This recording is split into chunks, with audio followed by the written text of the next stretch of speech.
Selamat siang, sejawat sekalian, para guru besar, sejawat senior, dan sejawat Ibu Bapak yang saya hormati. Assalamualaikum warahmatullahi wabarakatuh. Salam sejahtera untuk kita semuanya. Ibu Bapak sekalian, kita bertemu kembali di Simpo keempat Jakarta Endocrine Meeting yang ke-17 ini dengan tema Ophthalmopathy Graves. Ini tema yang menarik karena penuh dengan tantangan. Dan untuk selanjutnya, giliran presentasi pertama, kebetulan memang saya sendiri, saya izin share untuk menyampaikan presentasi. Topik yang akan saya bawakan adalah pendekatan klinis Ophthalmopathy Graves sesuai pedoman praktek klinik, ya, sesuai PPK, deteksi dini, dan pengelolaan komprehensif.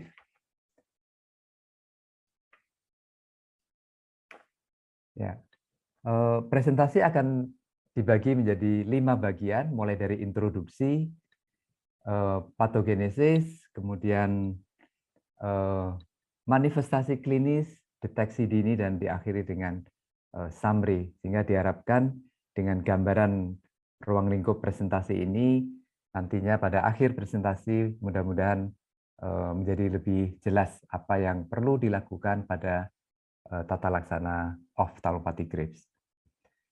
Sahabat sekalian, apa itu Ophthalmopathy Graves? Ophthalmopathy Graves adalah penyakit inflamasi pada mata, ya, yang berlangsung di dalam orbita yang dihubungkan dengan penyakit autoimun tiroid. Nah, mengapa disebut autoimun tiroid? Mengapa disebut penyakit autoimun tiroid? Karena kita tahu bahwa terjadi atau terdapat gangguan fungsi fisiologis, ya, gangguan fungsi fisiologis yang ditimbulkan fisiologis di kelenjar tiroid yang ditimbulkan oleh respons autoimun, ya, maka disebut penyakit autoimun karena ada, sekali lagi, gangguan fungsi fisiologis yang ditimbulkan oleh respons autoimun. Nah, sementara autoimunitas sendiri adalah suatu respons imun terhadap antigen jaringan sendiri yang disebabkan oleh mekanisme normal yang gagal berperan untuk mempertahankan self tolerance sel T dan sel B atau keduanya. Nah, pada kasus Ophthalmopathy Graves, di samping terjadi gangguan fungsi akibat reaksi autoimun, ini reaksi juga berlangsung di mata karena terjadi cross reaksi yang menimbulkan reaksi di mata dan yang kemudian menimbulkan Ophthalmopathy Graves. Itulah sejawat sekalian secara sederhana penyakit autoimun yang kemudian menyebabkan ada cross reaksi ke mata. Sahabat sekalian, ophthalmopathy merupakan manifestasi ekstratiroid yang paling sering dari penyakit Graves. Masalahnya adalah bahwa progresi dari ophthalmopathy Graves seringkali tidak sejalan, ya, tidak inline dengan penyakit tiroidnya sendiri. Pada beberapa kasus, tata laksana atau terapi penyakit Graves tidak merubah perjalanan ophthalmopathy Graves-nya. Nah, sebagai konsekuensi, meskipun tata laksana atau terapi pada penyakit Graves dapat berhasil sukses, tetapi ophthalmopatinya masih sering menjadi problem. Itulah yang nanti kita akan lebih bahas. Sahabat sekalian, kita sampai pada topik kedua, yaitu patogenesis penyakit ophthalmopathy Graves. Kita tahu bahwa penyakit Graves merupakan dasar dari ophthalmopathy Graves. Oleh karena itu, saya ingin mulai patogenesis dengan patogenesis penyakit Graves. Penyakit Graves dipicu oleh kombinasi faktor genetik, faktor lingkungan eksogen, dan faktor lingkungan endogen. Yang ketiganya ini kemudian bertanggung jawab terhadap autoreaktivitas limfosit T dan limfosit B terhadap TSH reseptor, ya. Jadi TSH reseptor ini menyebabkan autoreaktivitas dari limfosit T dan limfosit B yang kemudian limfosit memproduksi antibodi terhadap TSH reseptor ini.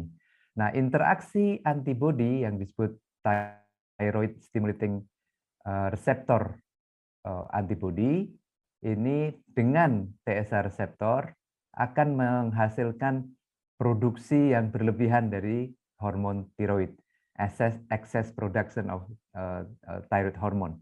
Dan yang kedua juga terjadi hipertrofi dan hiperplasia, sehingga kita sering temukan pasien datang dengan struma atau pembesaran kelenjar gondok.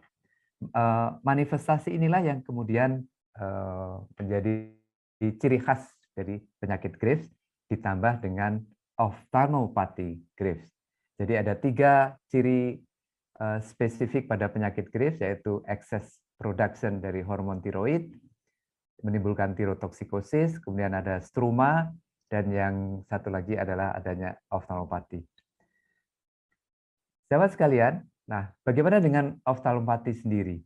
Kita tahu bahwa di dalam jaringan orbita terdapat fibroblast dengan berbagai subpopulasi.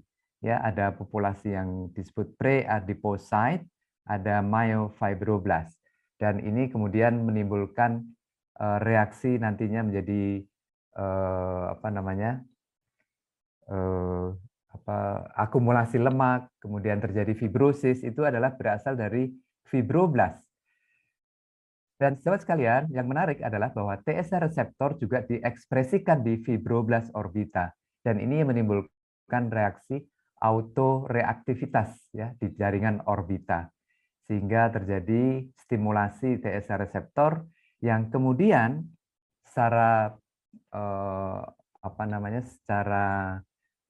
reaksi beruntun menimbulkan terjadinya produksi glikos aminoglikans meningkat yang menyebabkan edema, kemudian terjadi fibrosis, dan menimbulkan jaringan lemak yang meningkat, ya, yang kemudian secara bersama-sama menimbulkan manifestasi ophthalmopathy Graves.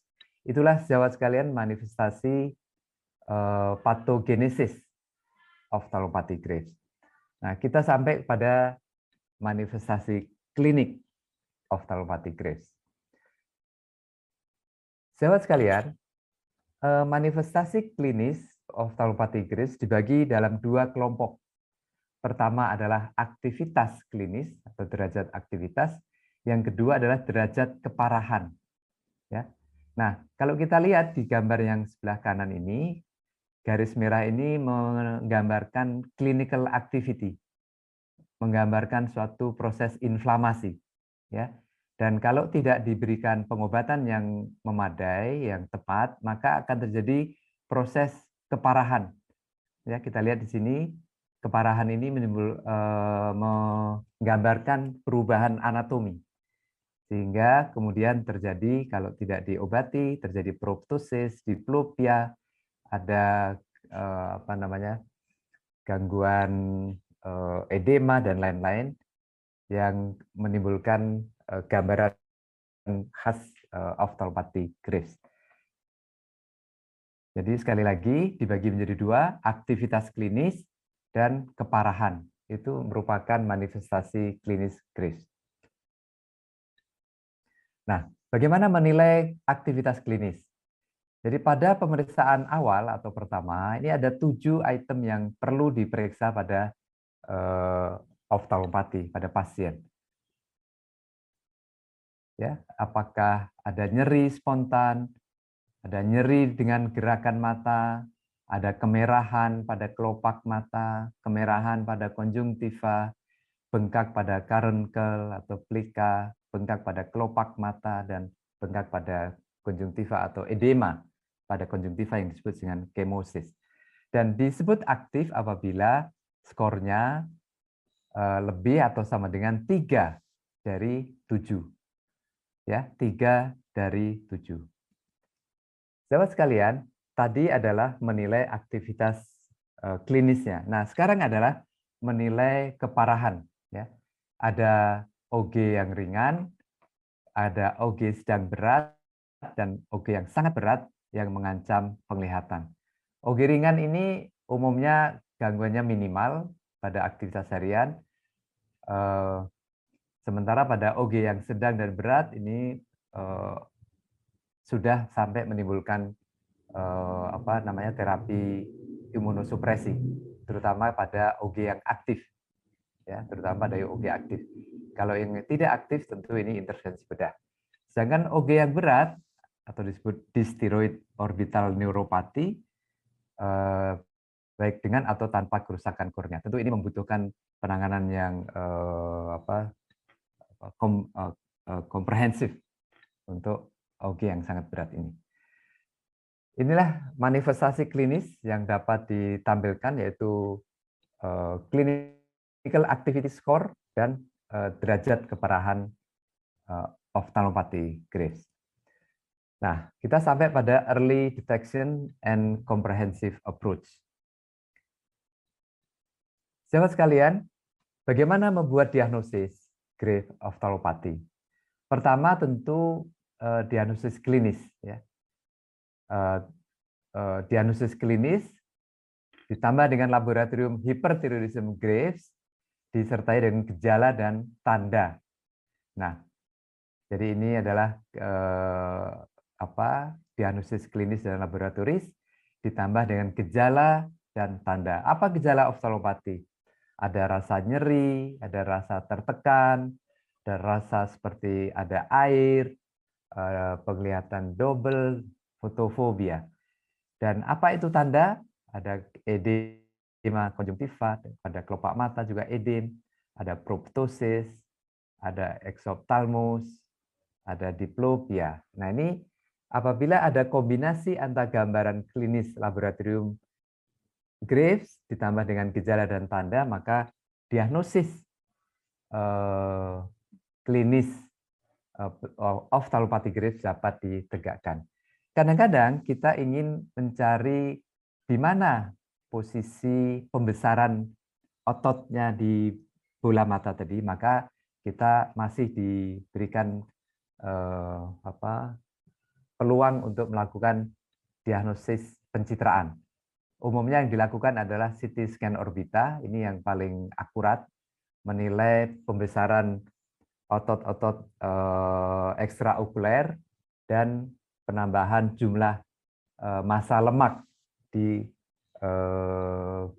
dalam orbita. Ini dapat ditentukan adanya ophthalmopathy berdasarkan perubahan atau pembesaran pada otot-otot bola mata. Sementara yang lain ini masih kalah akurat dibanding dengan CT scan. Sahabat sekalian, ini ada ilustrasi kasus. Seorang wanita datang dengan berdebar, mata bengkak dan merah sejak 3 bulan, merasa tidak nyaman, berat badan turun, lemas, panas dingin, tangan tremor halus. Pada pemeriksaan fisik kita temukan ada edema palpebra, ada retraksi, ada kemosis. Kelenjar tiroid ada pembesaran tipis, permukaan rata. Nah, hasil laboratorium ini khas suatu hipertiroidisme, ditambah dengan tanda antibodi yang tinggi, TSH reseptor antibodi, sehingga diagnosisnya dapat kita tegakkan ophthalmopathy Graves. Nah, bagaimana kita melihat aktivitas klinis? kalau pada pasien ini kita lihat dari 7 poin yang perlu dilihat, kita lihat di sini ada kemerahan pada konjungtiva ya. Ini kita lihat ini ada kemerahan konjungtiva, kemudian bengkak pada kelopak mata. Ini ada bengkak ya. Kita lihat di sini ada bengkak kelopak mata dan ada edema atau bengkak pada konjungtiva. Ini kita tidak bisa melihat secara jelas kalau dari gambar foto ya, yang disebut dengan kemosis. Sehingga kalau kita lihat ini ada 3 ya pas ya. Ini aktivitas klinisnya disebut OG aktif. Nah, bagaimana dengan derajat keparahannya? Kalau kita lihat gangguannya minimal, melibatkan 1 atau lebih, ada retraksi, ada keterlibatan ringan jaringan lunak, ada eksotalmus, dan lain-lain. Ini kita bisa lihat bahwa ini OG ringan. Nah, modalitas terapi tentu obat antitiroid yang pertama. Kedua adalah terapi non-farmakologi. Non-farmakologi ini antara lain berhenti merokok, perawatan topikal pada mata, dan yang berikutnya adalah terapi farmakologi, ada radioterapi, ada bedah rehabilitatif, tergantung dengan derajat keparahan dari ophthalmopathy Graves. Nah, ini adalah terapi non-farmakologi yang tadi juga sudah disinggung, penghentian merokok dan perawatan topikal pada mata. Nah, sahabat sekalian, kalau kita terapkan pada skema ini, pendekatan terapi, kasus yang tadi saya tampilkan, kasusnya adalah OG yang ringan, masuk dia aktif, sehingga kita bisa coba glukokortikoid IV untuk memperbaiki kualitas matanya. Kalau kita lihat setelah diberikan terapi, akhirnya diputuskan pemberian glukokortikoid oral karena pasien dari luar kota, jadi tidak memungkinkan untuk terapi injeksi. Mau diberikan terapi prednison dengan dosis 1,5 mg per kilogram badan dengan pemberian seperti yang tertulis pada pada slide ya, diturunkan bertahap 10 mg per minggu, sehingga kita bisa lihat kalau awalnya seperti gambar yang tertera ini, kemudian 6 minggu setelah terapi kita lihat kemerahan sudah mulai berkurang ya, kemerahan jauh berkurang, dan setelah 12 minggu pemberian terapi prednison, keluhan mata jauh-jauh berkurang dan hasil laboratoriumnya membaik.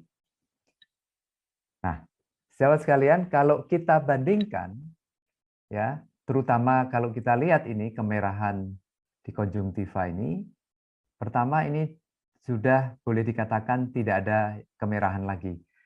Pada yang 6 bulan ini masih ada sedikit ya. Sementara yang 12 pada 6 minggu, yang ini adalah 12 minggu, ini sudah jauh berkurang, bahkan sudah dikatakan normal. Dan bengkaknya pun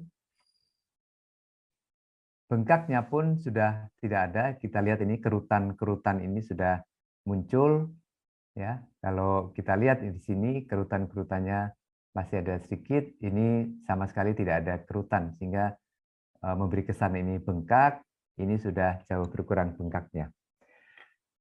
Nah, jadi ini pasien dengan ophthalmopathy Graves ringan dengan aktif ya. Jadi pas di klasifikasi 3 tadi. Sehingga kemudian diputuskan pemberian steroid dan pasien memilih tablet, dan hasilnya setelah 12 minggu memberikan gambaran yang sangat memuaskan. Sahabat sekalian, tadi adalah ophthalmopathy Graves ringan. Bagaimana kalau sedang berat? Nah, sedang berat ini dibagi menjadi 2 juga, menjadi aktif atau inaktif. Kalau aktif, maka kita bisa berikan glukokortikoid IV. Dan kalau inaktif, maka terapi pilihannya adalah bedah rehabilitatif. Nah, bagaimana sebenarnya mekanisme pemberian obat-obat antiinflamasi ini. Sahabat sekalian, kalau kita lihat pada gambar ini kita bisa bayangkan ini adalah clinical aktivitas klinis. Nah, ketika sampai di sini ini ada pemberian antiinflamasi, kemudian langsung menurun ini, ya. Nah, langsung menurun juga kemudian diikuti oleh keparahan yang juga turun. Jadi gangguan atau perubahan perubahan anatomi juga berkurang. Nah, kalau tidak, maka ini akan terus berlangsung dan menimbulkan gangguan anatomi yang menetap. Seperti pada awal tadi, ini adalah kalau tidak diobati sampai di sini, kalau diobati ternyata memang masih tetap ada, tapi sudah jauh berkurang. Sehingga ini menimbulkan residual disease yang hampir boleh dikatakan setengahnya. Inilah sejawat peran dari obat antiinflamasi yang mudah-mudahan ini nanti akan mendapatkan informasi tambahan dari Dr. Cynthia Nusanti pada presentasi yang kedua. Sahabat sekalian, kita sampai pada summary bahwa TSH reseptor yang diekspresikan di fibroblast ini merupakan target autoimun penting pada patofisiologi ophthalmopathy Graves. Dan faktor genetik, lingkungan, dan endogen ini bertanggung jawab terhadap autoreaktivitas sel T dan sel B terhadap reseptor TSH, sehingga kemudian diproduksi antibodi terhadap TSH reseptor, sehingga terjadilah reaksi beruntun menimbulkan Graves ophthalmopathy. Berdasarkan patofisiologi tersebut, maka terapi antiinflamasi mempunyai peluang yang sangat penting untuk memberikan manfaat yang sebesar-besarnya. Maaf. Yang keempat, manifestasi klinis penyakit Graves dibagi dua, yaitu aktivitas klinis dan derajat keparahan. Dan pada semua pasien dengan ophthalmopathy Graves, maka terapi dasarnya adalah mengembalikan ke euthyroidism, kemudian menghentikan rokok, dan terapi topikal. Dan modalitas utama pada ophthalmopathy Graves bergantung pada aktivitas skor, aktivitas klinis, dan derajat keparahan ophthalmopathy.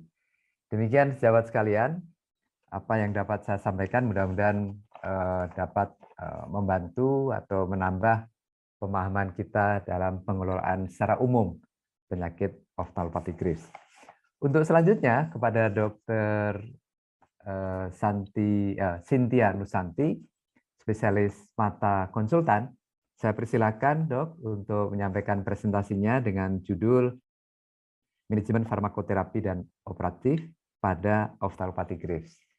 Saya persilakan Dok, waktunya 20 menit. Terima kasih. Saya akhiri. Wassalamualaikum warahmatullahi wabarakatuh.